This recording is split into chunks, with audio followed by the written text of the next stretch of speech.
Hola, mi nombre es Eric Werner. Primero que nada quiero agradecerle al doctor José Manuel Mireles Valverde por esta oportunidad que nos da de hablar con él en el marco de la presentación de su libro Todos somos autodefensas en la Feria Internacional de Guadalajara. Doctor, primero queremos felicitarlo por la publicación de su libro y manifestarle nuestra sincera admiración por ser un emblemático luchador social que ha marcado la historia contemporánea de nuestro país. Muchas gracias y por darme la oportunidad de comentar algunas situaciones que es necesario que a través de personas como ustedes nos ayuden a que se difundan. Muchas Gracias, gracias. doctor. Doctor, ¿qué es lo que le quiere transmitir a los lectores con esta obra? ¿Cuál es el objetivo de haber hecho este libro? Bueno, el objetivo principal de esta obra es contarle a la población, contarle a todos los mexicanos, donde quiera que se encuentren, contarle a las futuras generaciones de los que hoy aún son jóvenes, de que esta historia que hemos estado viviendo en Michoacán, la lean y se preparen para que esta clase de historias no se vuelva a reescribir jamás, porque ahí se narra todo lo que tuvo que hacer un pueblo para sacudirse la opresión del crimen organizado, la represión, y por qué no decirlo también, cómo coadyuvó el gobierno federal mexicano para que el crimen creciera y la población mexicana siguiera humillada. En ese sentido, quisiera preguntarle, ¿qué opinión tiene de la narcocultura? Porque es un fenómeno social que marca también la idiosincrasia nacional y alimenta este fenómeno. ¿Qué opina de la narcocultura? Bueno, quiero hablar de mi infancia. Yo recuerdo que cuando yo estaba en los primeros años de primaria, mis amigos y yo solíamos jugar a los indios y a los vaqueros. Después a mis hijos los vi jugar a policías y ladrones, y ahora mis nietos los veo que están jugando a los autodefensas y a los sicarios. Nosotros somos los creadores de la propia idiosincrasia de nuestros pueblos, de nuestra gente, según las etapas que estamos viviendo. No estoy de acuerdo con la expresión narcocultura, porque tenemos que diferenciar perfectamente lo que significa la narcocultura del crimen organizado. Solo pongo un ejemplo. En los restaurantes de mi región de la Tierra Caliente, cuando los narcos iban a esos lugares a comer, todo el pueblo se alegraba, porque ellos llegaban y pagaban la comida de todos y se iban. En cambio, con el crimen organizado, cuando detectaban a algún líder, algún cabecilla del crimen organizado, de algún cártel, en cuanto llegaban a un restaurante, todos huían, porque no tan solo no pagaban lo de los que estaban ahí, sino tampoco pagaban lo que ellos mismos se tragaban. Entonces hay una diferencia muy grande. Hablar de narcocultura lo he visto yo en muchas comunidades pobres de la Tierra Caliente. Gracias a los narcos hay poblados que tienen escuelas. Gracias a los narcos hay poblados que tienen agua potable, que tienen luz eléctrica, que tienen vías de comunicación. No soy partícipe de la narcocultura, que quede claro, yo soy médico cirujano, sí, pero sí veo, tengo ojos y pienso. Hay muchas comunidades, y yo creo que no nada más en Tierracaliente, a lo mejor en toda la nación mexicana, gracias a la narcocultura, es más, hay iglesias, hay parques, hay jardines. Ahora quisiera preguntarle, está el debate nacional sobre la participación de las Fuerzas Armadas en materia de seguridad pública. ¿Usted qué otra alternativa considera tangible para que se pueda impulsar o mejorar la situación de seguridad pública que actualmente vivimos? Bueno, desde mi punto de vista personal, el ejército mexicano tiene una función primordial, constitucionalmente hablando, que es salvaguardar la soberanía de la nación, salvaguardar la integridad del territorio nacional. Y también el famoso plan de N3C que se pone en marcha segundos después de que alguna catástrofe le ocurre a la nación mexicana, que es el apoyo a la población civil. Eso es lo más fundamental. Yo soy pueblo, no hablo por Manuel Mireles Valverde, hablo como un ciudadano, como un civil. Los civiles no ocupamos que el ejército ande con más garrotes detrás de nosotros, no es su función del ejército.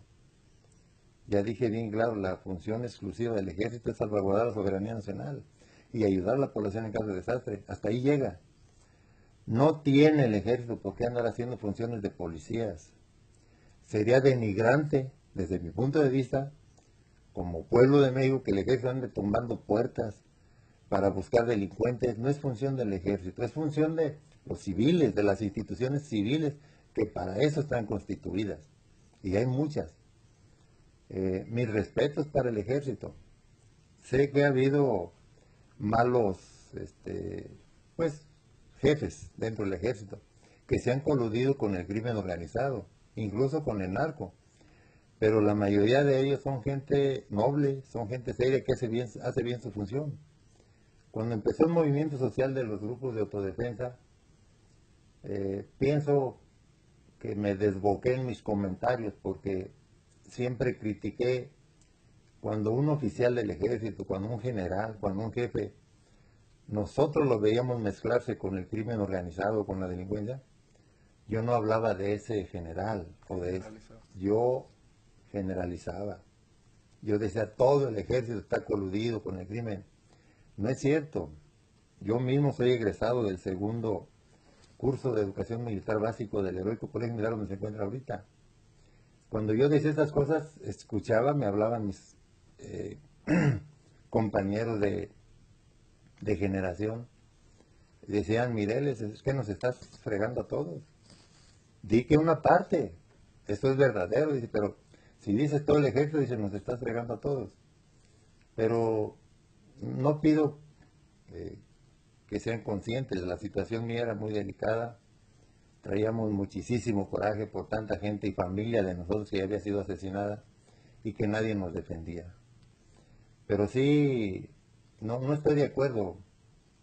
Sé que andan organizando, sé que el Congreso de la Nación ya autorizó alguna ley por ahí, pero lo único que están haciendo es legalizar lo que ya se viene haciendo desde hace muchos años. Ahora quisiera preguntarle, el periodista Daniel Stulin señala que las instituciones estadounidenses, como la DEA y la CIA, operan el narcotráfico tras bambalinas y utilizan este tipo de conflictos armados para desmantelar estados. ¿Qué opina de esta hipótesis? Bueno, tuve necesidad, no le voy a llamar oportunidad, porque uno nunca viaja a Estados Unidos por diversión. Los mexicanos tenemos forma de darnos ese lujo, tenemos que ir a trabajar. Y sí, estoy observando cómo esas instituciones como la DEA, la CIA, el FBI, operan persiguiendo a un cártel y duran de 2, 3, hasta 5 años detrás de ellos. Pero el día que ya todos están ubicados, ese día a la misma hora, en el mismo segundo, el mismo día, lo desmantelan totalmente, no dejan a nadie libre. ¿Qué nos sucede en México? Son bien conocidos los líderes de los cárteles, están bien identificados, son famosos. Claro. Y cuando el gobierno decide hacer algo, lo único que hace es mostrar la cabeza de ese cártel. Pero cada cártel tiene miles de tentáculos. Y en lugar de resolver un problema, crean 1000 más. Porque cada tentáculo tiene derecho a ser jefe y hacen su propio cártel. Y por eso tenemos un crimen tan extenso en la nación mexicana. En ese sentido, quisiera preguntarle cuál es su opinión acerca de la legalización de las drogas. Pues en sí, esto debió haber ocurrido hace muchísimos años. Si ustedes revisan, soy médico cirujano y a veces me meto a las estadísticas. ¿Alguna vez han visto a alguien que haya muerto por consumo de marihuana, por ejemplo? ¿O por consumo de cocaína? No. En cambio, si usted ve, todos los días hay muertes por consumo de tabaco. Todos los días hay muertes por consumo de alcohol. Sí, es correcto. Desde que los legalizaron, pues ya dejaron de asesinarse los que fabricaban clandestinamente o los que venían clandestinamente. Lo mismo puede pasar si se legaliza cualquier uso de drogas, como lo hizo el señor Mújica en Uruguay, por ejemplo, o en otras naciones. El propio Estados Unidos. Sí, el propio Estados Unidos, que por cierto ahora le llaman, no le llaman drogas, le llaman artículos de uso recreativo. Ese es, no pasa nada. Nomás que el gobierno se decida, van a dejar de gastar muchísimo dinero de nuestros impuestos en proyectos antidrogas que de nada sirven. No está funcionando. No está funcionando. Quisiera preguntarle, el papel de la sociedad en el actual contexto político y social, ¿cuál es el papel que debe jugar, sobre todo en relación a las nuevas tecnologías de la información? Ya veíamos su caso que por el uso de redes sociales fue acusado por apología del delito. Es algo inédito en el mundo que un activista social sea juzgado por opinar o hacer libertad de expresión a través de estas tecnologías. Bueno, cuando existe persecución política contra un luchador social, siempre van a inventarse argumentos, como es el caso personal.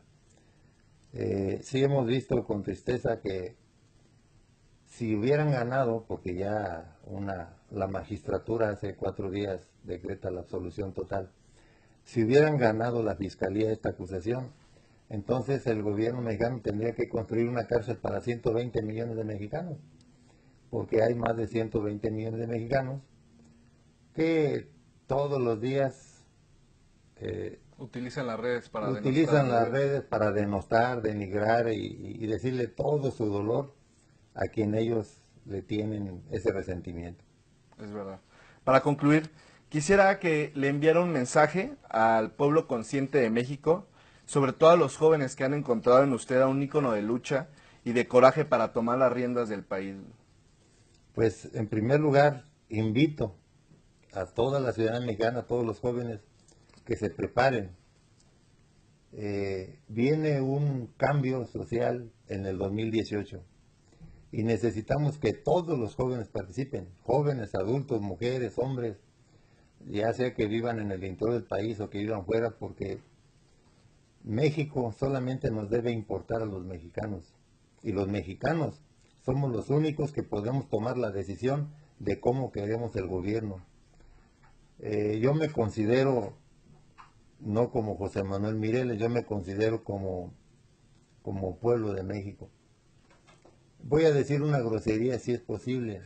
Adelante. Yo me siento muy por encima, como pueblo, que quede claro, me siento muy por encima de cualquier candidato o precandidato a la presidencia de la República. Como pueblo, soy el pueblo que está protestando en mi persona. Queremos una nación en santa paz, porque si los mexicanos tenemos paz, tenemos mucha productividad. Y si tenemos mucha productividad, la nación mexicana tiene un gran desarrollo. Somos un país riquísimo en materias naturales, somos un país riquísimo en manos de obra. Los mexicanos somos muy trabajadores cuando se nos permite. Y es importante que el pueblo de México enfrente a sus propios candidatos y que pongan a alguien que sí quiera otorgarnos o conseguirnos la paz social que la nación mexicana demanda en estos momentos. No queremos más discursos de los que siempre han dado. No necesitamos discursos, necesitamos hechos. Claro. El candidato que venga a traer hechos para el cambio social de la nación, ese va a ser el presidente de la República, no otro.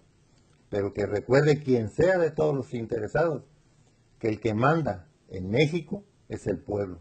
Somos los mexicanos. Gracias. Muchas gracias por las palabras del doctor Mireles. Agradezco al auditorio. Fue para La Nueva Revolución, Eric Berner.